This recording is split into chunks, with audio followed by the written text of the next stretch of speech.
Hey, good morning. So I accidentally deleted a video that a bunch of people are searching for, and it talks about how Facebook groups, Facebook pages, and Facebook events are totally different tools and they're used for different things. So I wanted to recap the points that I made in that video until I have the opportunity to redo the full thing. So the first thing is if you are running a lipstick empire, your bread and butter is generally going to be your Facebook group. And your Facebook group is created under your personal profile. And like you create a group with one other person, generally your sponsor, and y'all are going to set up, little albums of some little stuff. You don't have to, make it too complicated, put in, images of the full product line or anything like that. You can just keep it pretty simple.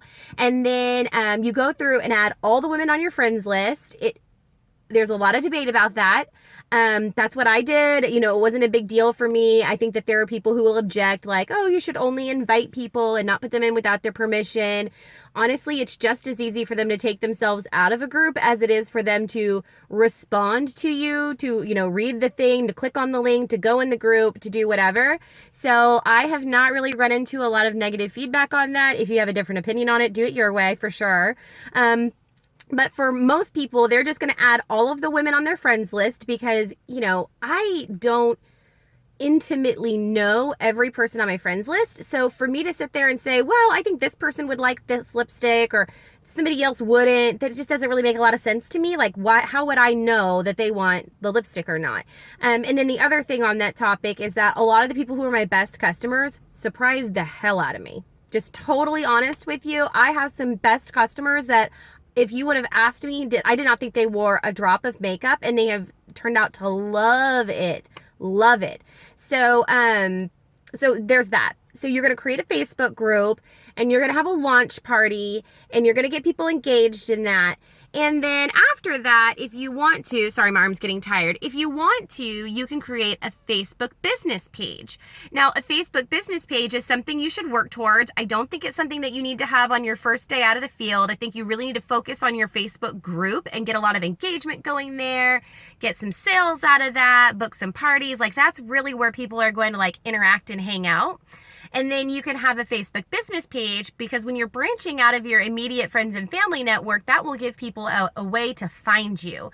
So if you don't have a full-on functioning website, they can search Superhero Lips, which is my business name, and it'll come up on Facebook, and they can go to some people call it a like page. They can go out to my page and they can like it.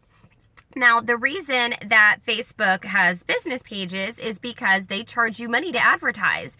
So most people, even if they like your page, they are not going to see your posts unless you pay to boost them. And what boosting does is you say, I have a budget of $20 to boost this post, and I want you to boost it to these people. And you have a lot of different options. You can choose to boost it to people who have liked your page. You could choose to boost it to people in target demographics, females 18 to 65 in your local area. So you can do that. I have not really found the key to success with boosting ads. I get likes off them. I get views off of them. They've not really converted a lot into sales or sponsoring for me. So I haven't quite cracked the code on the content for Facebook page ads. But it's good to have out there. It's good to have some albums. It's good to have some posts there because then you look like a real legitimate business if somebody comes out and finds you and you've got content there. But for the most part, unless you're paying a lot of money to boost those posts, people aren't really going to see what you post there.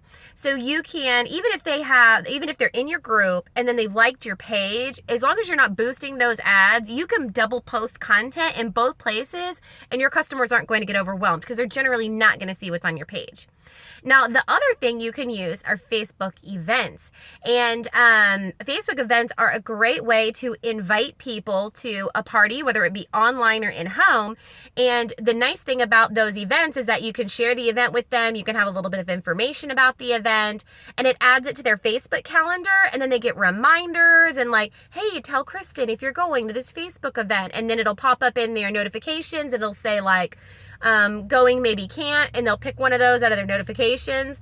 And then if they say that they're going, if you're doing an online event, anytime you post in that event, they're going to see your post. So you can kind of tease up your event that way and kind of get in contact with your customers. But when you do a party for your customers, I don't recommend doing it in the actual event page, because only the people who have said that they're going are going to see your posts. So I'm Kristen, and I have a group called Kristen's Kiss and Tell. Please don't ask to join my group. I don't want a bunch of distributors in there.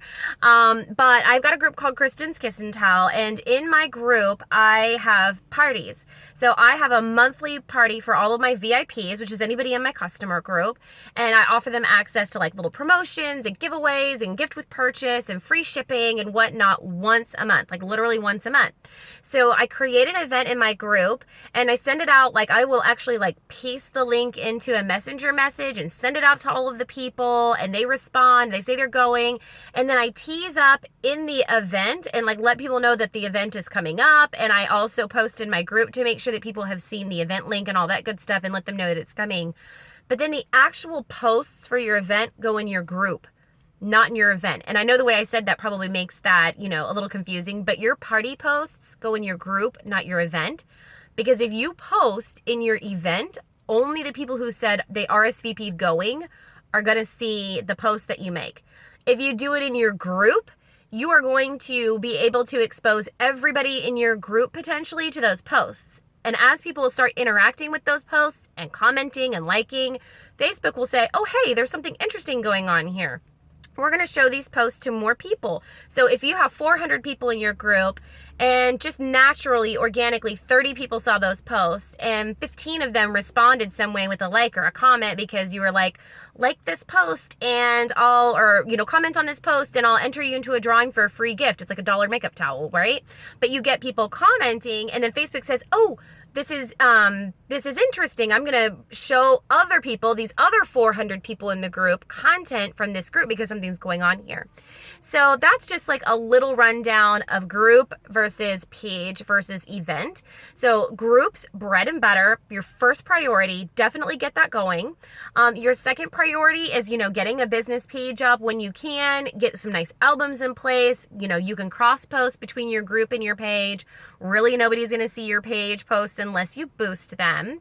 And then lastly, using events as invitations only to get on your customer's calendar, remind them of your event, get their RSVP, interact with them a little bit, but then your actual party does not happen in the event. And I'm going to warn you right now, if you Google this or you go watch some of these like social media gurus and things like that, they may have very different advice. I've seen party formats where the whole thing happens in the event. Only the people who have RSVP'd see the posts. Like, I get it, but that's just not the method I've used. So anytime I give you advice, it's just because it's how it worked for me and how I conceptualize it, but it's definitely not the only way. So if you want to try out something else, do that. Like I have, I've only learned all this stuff out through experimenting over the past year and kind of messing around with it. So I hope that is like helpful for you to understand, what the group is used for, what the business page is used for, and what the event actually is. And so that the most possible people get to see and interact with your posts. Bye guys.